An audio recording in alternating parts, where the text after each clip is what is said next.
Hello friend, smart coaching के online class में आप लोग का फिर एक बार स्वागत है। मैं दुर्गेश सर। जैसा कि हम लोग पढ़ रहे थे यहाँ पे आपका कल हमने प्रैक्टिस क्वेश्चन करवा रहे थे। क्वेश्चन बहुत अच्छे अच्छे हैं, ठीक है। तो एवरेज की क्वेश्चन को आपको मैंने एक क्लास लेके छोड़ दिया है। ये क्वेश्चन आपको मैं प्रैक्टिस करा दूं, उसके बाद आपको एवरेज की क्वेश्चन आगे स्टार्ट करूंगा, ठीक है। तो आओ हम लोग अगले क्वेश्चन पे चलते हैं। आपका देखना क्वेश्चन कितना बढ़िया दिया हुआ है, समझना क्वेश्चन को अच्छे से। तो आओ हम लोग समझते हैं। एक पहला क्वेश्चन आपको कितना बढ़िया दिया है, समझना क्वेश्चन में कुछ कहा नहीं है। आपका जो है आपका कह रहा है किसी संख्या को 14 से भाग देने पर भागफल 24 तथा शेषफल 13 प्राप्त होता है, तो वह संख्या क्या है। आप मेरी बात को समझना, यहाँ पे देखना आपका पहला क्वेश्चन है। यहाँ पे कह रहा है किसी संख्या को 14 से भाग देने पर शेषफल 24 आप भागफल 24 प्राप्त होता है तथा शेषफल 13 प्राप्त होता है, तो वह संख्या बताइए। मेरी बात को समझना, यहाँ पे देखना ये होता है आपका भाग का एक स्टेज, ठीक है। यहाँ पे होता है आपका भाजक, ये क्या होता है भाजक, ये होता है आपका भाज्य, और ये होता है आपका भागफल, और यहाँ पे आता है आपका क्या शेषफल। ये हो जाएगा भाजक, ये भागफल, और ये हो जाएगा आपका शेषफल। आपका भाज्य बराबर या संख्या बराबर होता है भाजक गुणे भागफल प्लस आपका शेषफल, ठीक है। कह रहा है एक प्रश्न आपका भाजक कितना दिया है, भाग देने पर 14 से भाग देने पर भागफल 24 प्राप्त होता है और शेषफल 13 प्राप्त होता है। ये आपका 14 चौका 56 और 14 दूनी 28, 28 5 33, 336 प्लस 13। ये आप जोड़ेंगे 3 6 3 9 और 3 1 4, 6 3 9 और 3 1 4, और यहाँ पे आएगा 3। कितना आ जाएगा आपका 349। आपका क्या हो जाएगा आंसर हो जाएगा 349 आपका आंसर हो जाएगा। किसी भाग के प्रश्न में ये होता है भाजक भाज्य भागफल और शेषफल। भाज्य बराबर होता है भाजक गुणे भागफल प्लस शेषफल। तो आपका भाज्य निकालना है। भाजक आपका दिया, भागफल दिया है, भाजक दिया है 14, भागफल दिया है 24 और शेषफल दिया है 13। हमने गुणा कर दिया, आंसर आ गया। समझ में आया। अब अगले क्वेश्चन चलते हैं। क्वेश्चन आपको जो क्वेश्चन डाउट होगा आप पूछ लेना, ठीक है। अब हम लोग अगले क्वेश्चन की तरफ बढ़ते हैं, समझना मेरे बात को।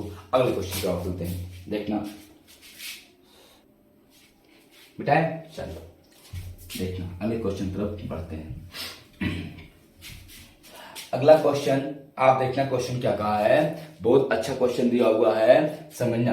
क्वेश्चन आपका कह रहा है 1.36 पे बार, देखना बहुत सही है। 1.36 पे बार किस साधारण भिन्न के बराबर है। अब मेरी बात समझना, इसको हम लिख सकते हैं 1 प्लस 0.36 पे बार। हम इसको लिख सकते हैं 1 प्लस, ये लिख सकते हैं 36, और दोनों संख्या पे बार है तो हम लिख सकते हैं आपका 99। दो संख्या बार है, 2 9 लिख देंगे, 9 चौक 36, 11 9 99। ये हो जाएगा 1 प्लस 4 बटे 11, 11 का नम 11, 11 4 15, 11 प्लस 4 बटे 11, 11 4 आपका 15 बटे 11। ये क्या हो जाएगा आपका आंसर हो जाएगा।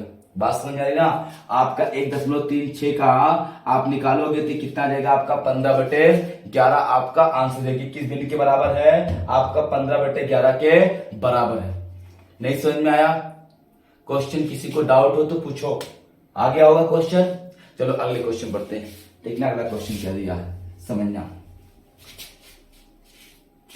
अगला क्वेश्चन जो आपका दिया है, ये कह रहा है एक धनराशि 7 वर्ष के साधारण ब्याज से 2 गुनी हो जाती है, तो वही धनराशि कितने वर्षों में 4 गुनी हो जाएगी।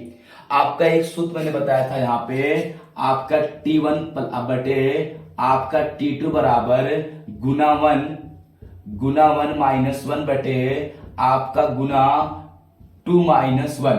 T1 आपका दिया है कोई धनराशि 7 वर्ष में आपका दुगनी हो जाती है, यानी 1 कितना दिया है गुना आपका दुगनी 2 माइनस 1, और कितने वर्ष में T2 कितने वर्ष में हुआ 4 गुनी हो जाएगी, 4 माइनस 1। ये गुना 1 हो गया, गुना 2 हो गया, माइनस 1 सूत्र से T1 है T2 पूछा है। ये हो जाएगा आपका 7 बटे T2 बराबर ये हो जाएगा 1/3। ये 7 3 21 2, 21 बराबर आपका हो जाएगा T2।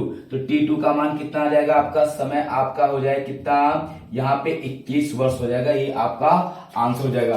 कितना आपका 21 वर्ष में कितनी हो जाएगी, आपकी दुगनी 4 गुनी हो जाएगी। यदि कोई धनराशि आपका 7 वर्षों में आपका दुगनी होती है तो 21 वर्षों में कितनी हो जाएगी आपकी, आपका 4 गुनी हो जाएगी।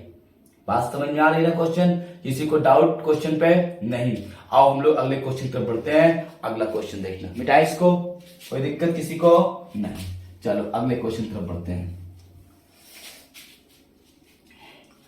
अगला क्वेश्चन आप देखना, क्वेश्चन कितना बढ़िया दिया है।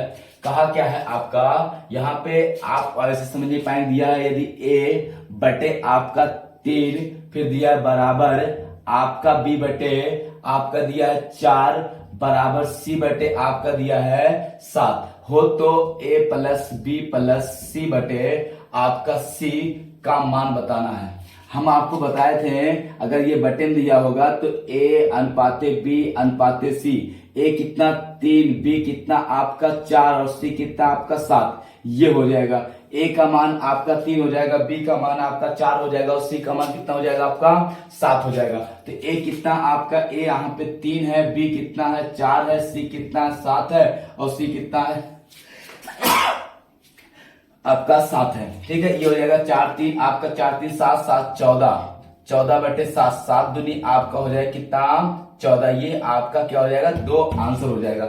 नहीं समझ में आया। अगर आपका a बटे 2 बराबर b बटे 4 बराबर c बटे 7 दिया है तो a b c का मान निकाल लेंगे। a बटे 3 आपका a का मान 3 हो जाएगा, b का मान 4 और c का मान 7 हो जाएगा। तो a का मान 3 रखेंगे, b का मान 4, c का मान 7, जोड़ देंगे 7 आपका 14 आएगा बटे 2, 7 दूनी 14, ये आपका क्या हो जाएगा आंसर हो जाएगा। बात समझ में आ रही है, किसी कोई दिक्कत नहीं होनी चाहिए। ठीक है, आओ अगले क्वेश्चन चलते हैं। अगला क्वेश्चन देखना, बहुत अच्छा क्वेश्चन है, समझना मेरी बात को, मिटाएं इसको।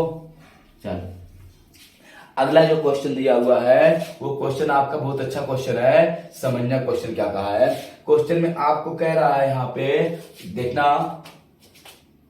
कह रहा 7 क्रमागत विषम संख्याओं का औसत 27 है तो बीच वाली संख्या बताइए। आपका कह रहा 7 क्रमागत संख्याओं का औसत 27 है तो बीच वाली संख्या बताइए। 7 क्रमागत संख्या का बेसिक करेंगे लंबा होगा। 7 क्रमागत संख्याओं का औसत कितना दिया 27, ये आपका औसत हो गया 27, आपका ये औसत हो गया और 7 संख्या 3 इधर 3 इधर, तो 27 आपका क्रमागत विषम 27 29 31 और 33, 27 आपका 25 23 और आपका 21, ये 7 क्रमागत विषम संख्याएं हो गई। 7 क्रमागत विषम संख्या है तो बीच की संख्या आपका पूछा, बीच की संख्या क्या हो जाएगा आपका 7, यही आपका आंसर हो जाएगा। बीच की संख्या कितनी आ जाएगी आपकी 7 हो जाएगी। ये 7 क्रमागत संख्याओं का औसत 27 है तो बीच की संख्या क्या हो जाएगी आपकी 27, ही आपका 27 ही क्या हो जाएगा आपका आंसर हो जाएगा। ठीक है, समझ में आ रहा, बीच संख्या क्या हो जाएगी आपकी 27 जाएगी। 7 क्रमागत विषम संख्याओं का औसत दिया था। किसी को डाउट हो तो पूछो, नहीं ना। आओ अगले क्वेश्चन चलते हैं। अगला क्वेश्चन देखना, क्वेश्चन आपको समझ में 100% आ रहा होगा। कोई ऐसा क्वेश्चन है जो आपको समझ में ना आता हो। ठीक है, आओ समझते हैं। अगले क्वेश्चन चलते हैं। अगला क्वेश्चन देखना क्या कह रहा है, राम का वेतन श्याम के वेतन से 10% अधिक है। ये देखना हो गया राम और ये हो गया आपका श्याम। कह रहा राम का वेतन श्याम के वेतन से 10% अधिक है। अगर ये 100 है तो ये कितना 110 है। हम 10% का मान भी रख सकते थे। तो राम का वेतन श्याम के वेतन से 10% अधिक है तो श्याम का वेतन राम के वेतन से कितना प्रतिशत अधिक कम है। तो आपका राम का वेतन श्याम के वेतन से देखना, राम का वेतन श्याम के वेतन से 10% अधिक है। फिर आपका कह रहा तो श्याम का वेतन राम के वेतन से कितना प्रतिशत अधिक है। श्याम का वेतन राम के वेतन से कितना प्रतिशत अधिक कम है। तो कितना कम है, ये कम आपका 10 है, किससे 110 से, गुणे आपका 100, ये 0 से ये 0 डबल कट गया, आपका बच्चा 100, 11 9 99, 1 बटे आपका कितना आएगा यहाँ पे 11। ये प्रतिशत क्या है आपका कम है। 9 सही, 1 बटे 11 प्रतिशत क्या है आपका कम होगा। नहीं समझ में आया? कितना हो जाएगा आपका? देखना, राम का वेतन श्याम के वेतन से 10% अधिक है, ये 100 है तो 110 हो जाएगा। अब 110 कितना अधिक है? 10 अधिक किससे? 110 से। तो आपका 10/110 गुणे 100, तो ये हो जाएगा आपका 0 कट गया, 11 भाग देंगे 100 में, तो कितना आ जाएगा? 9 से 1/11% आपका क्या है? कम है। बात समझ में आई? चलो ठीक है। अगर स्क्रीनशॉट आप लेना चाहते हो तो स्क्रीनशॉट आप ले सकते हो, ठीक है। क्वेश्चन बहुत अच्छा था। आया? देखना, अगला एक क्वेश्चन आपका हम बता रहे हैं, दिया है, समझना क्वेश्चन। यहाँ पे आपका जो दिया है, अगर दिया हो यदि क्वेश्चन आपका, यदि आपका यहाँ पे क्वेश्चन है, ये हम लिख रहे हैं, ठीक है। ये दिया अंडर रूट, मान लो 2 की घात n बराबर आपका दिया हो 64 हो तो n का मान बताइए। ये हो गया। अब देखना, ये क्वेश्चन आपका, अगर ये क्वेश्चन करना है तो हम क्या करेंगे? देखना, अंडर रूट दिया है 2 की घात n बराबर आपका 64, तो दोनों पक्षों का वर्ग कर देंगे। दोनों पक्षों का वर्ग करने पर, तो दोनों पक्षों का जब वर्ग कर देंगे, देखना यहाँ का ये स्क्वायर हो जाएगा, इधर का आप स्क्वायर ना करो, रुक जाओ, वर्ग ही ना करो, लंबा हो जाएगा फिर, ठीक है। 64 करना पड़ेगा।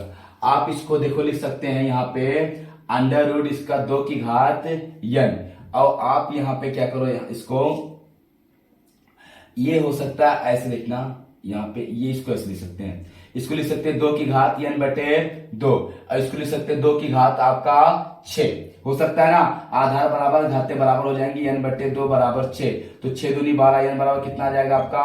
12। सिंपल सा क्वेश्चन आ जाएगा। क्या किया मैंने? ये आपका रूट था, रूट n बटे 2 हो जाएगा, तो 2 की घात n बटे 2 बराबर 2 की घात 6, आपका आधार बराबर घातें बराबर होती है, तो आपका n बटे 2 बराबर 6, तो n बराबर क्या हो जाएगा आपका? 12 आंसर हो जाएगा। बात समझ में आई? किसी कोई दिक्कत नहीं होगी। आओ अगले क्वेश्चन चलते हैं, समझा इसको, समझना। देखना, अगला क्वेश्चन जो आपका दिया है वो कहा क्या है यहाँ पे? 90 किलोमीटर प्रति घंटा की गति से चल रही एक यात्री गाड़ी एक स्टेशन से मालगाड़ी जाने के 6 घंटे बाद चलती है और 4 घंटे उससे आगे निकल जाती है, तो मालगाड़ी का चाल ज्ञात कीजिए। देखो क्वेश्चन कितना बढ़िया है। एक आपकी यात्री गाड़ी है, वो 90 किलोमीटर प्रति घंटा की चाल से चल रही है। एक आपका यात्री गाड़ी ना स्टेशन से मालगाड़ी जाने के 6 घंटे बाद चलती है और 4 घंटे में उससे आगे निकल जाती है, तो मालगाड़ी की चाल बताइए। अब मेरी बात समझना, ये देखना आपका ऐसे समझना, ये स्टेशन है और स्टेशन से एक आपकी मालगाड़ी हो गई, एक आपका यात्री गाड़ी हो गई, एक हो गई यात्री गाड़ी और एक हो गई आपकी मालगाड़ी, ठीक है। यहाँ पे आपका यात्री गाड़ी की चाल 90 किलोमीटर प्रति घंटा है, तो ये आपका ये मालगाड़ी 6 घंटे पहले निकलती है, तो 6 घंटे में यहाँ पहुंचेगी। यही कहा ना, माल आपका 90 किलोमीटर प्रति घंटा की गति से चल रही एक यात्री गाड़ी एक स्टेशन से मालगाड़ी जाने से 6 घंटे बाद चलती है और 4 घंटे में उससे आगे निकल जाती है, तो आपका मालगाड़ी की चाल बताइए। अब देखना, यात्री की जो मालगाड़ी वो 6 घंटे पहले निकली और ये आपका 4 घंटे बाद इसको आगे निकल गई, तो आप मेरी बात समझना। यहाँ पे देखना क्वेश्चन में क्या है, तो 4 6 समझना, एक बार देखना क्वेश्चन। देखना, अब ये आपका जो मालगाड़ी 6 घंटे पहले निकली और 6 घंटे मान लो इतनी दूरी गई, ठीक है। उसके बाद ये भी यहां से चली, ये भी चली और आगे 4 घंटे बाद पकड़ ली, मतलब 6 घंटे ये चली और 4 घंटे और चली, तो यहाँ मालगाड़ी पहुंची। और ये जो यहाँ मालगाड़ी देखना 6 घंटे पहले चली थी और जब ये यात्री गाड़ी चली तो 4 घंटे बाद इसको पकड़ ली, तो 4 6 आपका मालगाड़ी यहाँ पहुंचने में 10 घंटा ले ली। कितना ले ली?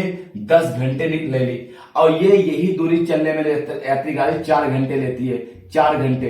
ये दूरी निकालना है, तो दूरी आपका आ जाएगा आपका चाल गुणे समय। चाल कितना? 90 गुणे 4, 9 चौक 36, 360 किलोमीटर। ये 360 किलोमीटर यात्री गाड़ी 4 घंटे में चलती है और मालगाड़ी आपका 10 घंटे में चलती है, तो मालगाड़ी की चाल निकालना है, चाल।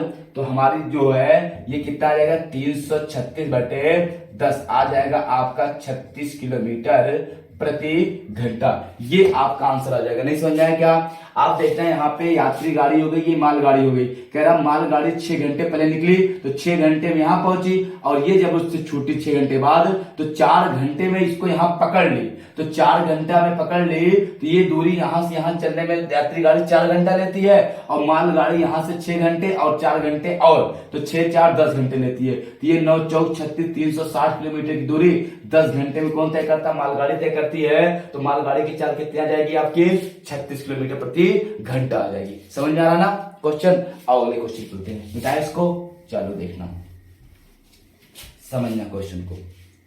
देखना अगला क्वेश्चन क्या दिया आपका, बड़ा अच्छा क्वेश्चन है। कह रहा आपका कि 20 आदमी 8 दिन में 1000 रुपए कमाते हैं, कितने आदमी 2 दिन में 200 रुपए कमाएंगे? आपका देखना कुछ नहीं करना है, आपको मैंने बताया था ये आपका देखना। कह रहा है यहाँ पे ये हम कर सकते हैं, आपका कमाई की बात किया, इनकम की बात किया, तो वो आपका क्या देखना, M1 D1, ठीक है, D1 और T1 बराबर M2 D2 और T2 बटे W1 और W2।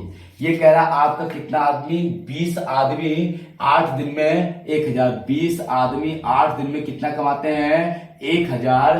तो कह रहा आपका कितना, कह रहा है यहाँ पे, कह रहा आपका 2 दिन में 200 रुपए कमाने के लिए, 2 दिन में, तो 2 दिन में कितना यक्स आदमी कितना 200 रुपए कमाने के लिए। ये 00 कट गया, ये 2 पंचे 10 हो गया, 5 4 आपका 20 हो गया, और 2 दूनी 4 हो गया, 8 दूनी 16 दिन में आपका आंसर हो जाएगा। एक्स का मान कितना आ जाएगा आपका? 16 दिन आ जाएगा, 16 आदमी आ जाएगा, सॉरी दिन नहीं, ये तो आपका दिन दिया, 16 आपका आदमी आ जाएगा। 16 आदमी आपको या कितना 2 दिन में आपका 200 रुपये कमा लेंगे। ठीक है, नहीं समझा कितना? 16 आदमी 2 दिन में आपका 200 रुपए कमा लेंगे। किसी को दिक्कत तो पूछो, क्वेश्चन में कुछ नहीं था, जो आपका क्वेश्चन था मैंने उसको समझा दिया। ठीक है, तो अब बस करते हैं, ठीक है, फिर आपको कल नेक्स्ट क्लास लेंगे। ठीक है, तब तक धन्यवाद, थैंक यू, गुड नाइट।